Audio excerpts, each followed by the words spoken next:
미국 시장 9월에 금리 내릴까요? 시장은 일단 바짝 긴장하고 있습니다. 당장 말입니다. 미국의 FOMC라고 이야기하는 미국 연방공개시장위원회가 30일, 31일 열리거든요. 여기서 과연 어떤 얘기가 나올까요? 아마도 8월에는 이게 FOMC라고 하는 연방공개시장위원회는 열리지 않거든요. 대신에 8월에는 잭슨홀 미팅이 있습니다. 여기에서 말은 하겠지만 결국 금리를 올리는 건 9월이란 말입니다. 그러면 7월 30일, 31일 FOMC가 열리고 나서 금리에 대한 신호가 나오겠죠. 아마 신호가 나올 겁니다. 그 신호를 시장은 기다리고 있다. 이렇게 생각하면 틀리지 않습니다. 물론 시장의 그 신호가 어떻게 될 것인지 예측해 볼 수 있는 지표는 있습니다. 10년물 국채금리, 이거 시장 벤치마크 금리잖아요. 10년물 국채금리를 보면 7월 29일에 4.173%까지 떨어졌습니다. 4월 25일 4.704%에서 6월 5일 4.277%가 7월 29일 4.173%로 떨어졌잖아요. 10년물 국채금리는 시장 벤치마크 금리고 이게 떨어졌다는 것은 여러분 미국이 금리를 내린다. 여기에 방점이 있다는 뜻입니다. 그만큼 말입니다. 금리를 내린다의 방점이 있으니까 그만큼 시장에서는요. 국채금리가 떨어졌다. 이렇게 이야기해도 틀린 말이 아니라는 뜻입니다. 시카고 상품거래소의 패드워치도 보면 말입니다. 7월 달에는요. 기본적으로 금리를 동결한다가 대부분이에요. 95.9%가 95.9%예요. 금리를 동결한답니다. 7월에는. 대신에 9월에는요. 금리를 내린다가 88.7%예요. 88.7%. 금리를 내린다가. 그러니까 9월에 금리를 내린다. 이게 좀 강하다는 이야기죠. 11월에 금리를 내린다. 이것은요. 예상보다 적습니다. 다시 또 내린다는 37%니까 굉장히 적습니다. 그렇게 따지면 9월에 금리를 내린다에 방점이 있는 거죠. 그러니까 시장은요. 바짝 긴장해요. 지금 7월 FOMC, 7월 연방공개시장위원회가 어떤 이야기를 내놓을지 게다가 실적까지 지금 걸려있는 상태잖아요. 그러니 실적 발표도 기다리고 있습니다. 시장은 다 긴장? 다우산업지수가 블루칩 중심입니다. 요즘은 말입니다. 빅테크 주식들의 수익 실현이 이루어지면서 중대형주나 혹은 소형주에다가 투자를 한다 이러잖아요.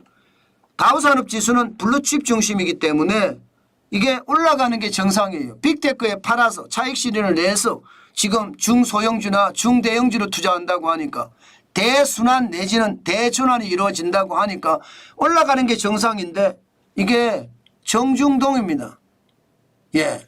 약보합으로 봐야 되죠. 0.12가 빠졌고요. 49.41이 빠져서 4만을 확실히 유지했습니다. 4만 539.93을 기록을 했습니다. 시장 전체적으로는 경계감을 가지고 긴장감이 감돌았다는 건 사실이죠. 올라가지도 내려가지도 않습니다. 그야말로 왔다 갔다 박스권 장세를 연출을 했습니다. 마찬가지 대형주 중심의 S&P 500도 0.08% 상승했습니다. 강보합 정도밖에 안 되잖아요. 4.44%가 올랐고요. 5,464.54를 기록했습니다. 여기에 기술주 중심의 나스닥도 0.07% 강보합입니다. 12.32가 올랐고요. 17,370.20 기록했습니다. 전체적으로는 기다리고 있는 모양새죠. 앞으로 시장이 어떻게 될 것인가 투자자들도 유심히 시장을 바라보고 있다. 이렇게 이야기하면 틀리는 말이 아닌 것 같아요. 그 정도로 기술주 중심의 나스닥도 강보합으로 유지를 했고요. 대형주 중심의 S&P 500도 강보합. 대신에 대순환이 이루어진다고 이야기하는 블루칩 중심의 다우산업지수는 약보합. 그러니까 대부분이 긴장감을 가지고 지켜보고 있다. 이런 얘기인가요? 아마 실적이 발표가 되면 이제 많이 달라질 겁니다. 그만큼 시장의 변화는 실적에 따라서 움직이고 금리 인하에 대한 신호가 어떻게 나오는지 따라서 움직이고 그렇게 될 가능성이 굉장히 크다는 뜻입니다.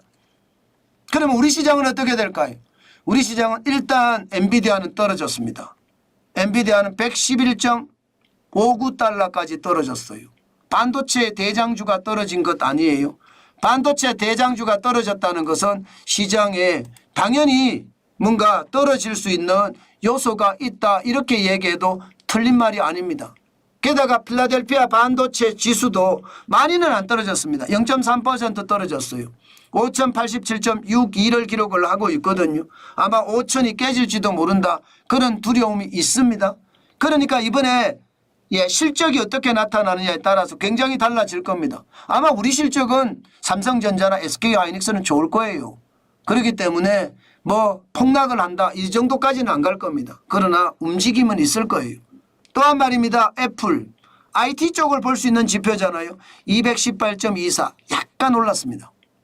약간 뭐 IT나 혹은 스마트폰이나 지금 계속 오르다가 주춤주춤하는 모양새는 분명해요. 7월 16일에 234.82달러를 기록하다가 7월 29일에 118.24까지 떨어졌으니까 좀 주춤주춤하는 것은 사실입니다.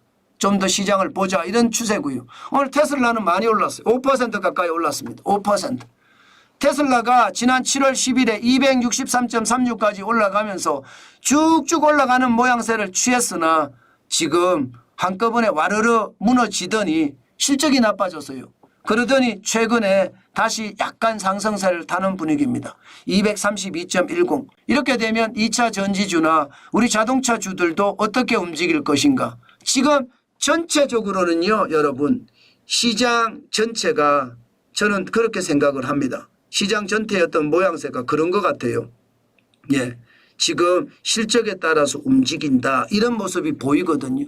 저는 그 실적에 따라서 많이 움직이겠구나 그 생각하고 있습니다. 오늘 우리 시장도 제가 봐서는 미국 시장하고 우리 시장이 지금 커플링으로 거의 움직입니다. 미국 시장이 떨어지면 우리 시장도 떨어지고 미국 시장이 오르면 우리 시장도 올라가고 이런 분위기를 계속 나타내거든요.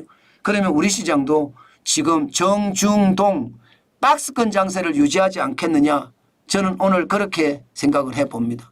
그만큼 시장은 조심하셔야 되고 시장은 경계감을 가지고 봐야 되고 전문 투자자분이나 전업 투자자분들은 투자를 해서 돈을 많이 벌겠지만 저희 같은 사람들은 시장을 관망하면서 한 주씩 저축하는 거 잊지 말고 했으면 좋겠다.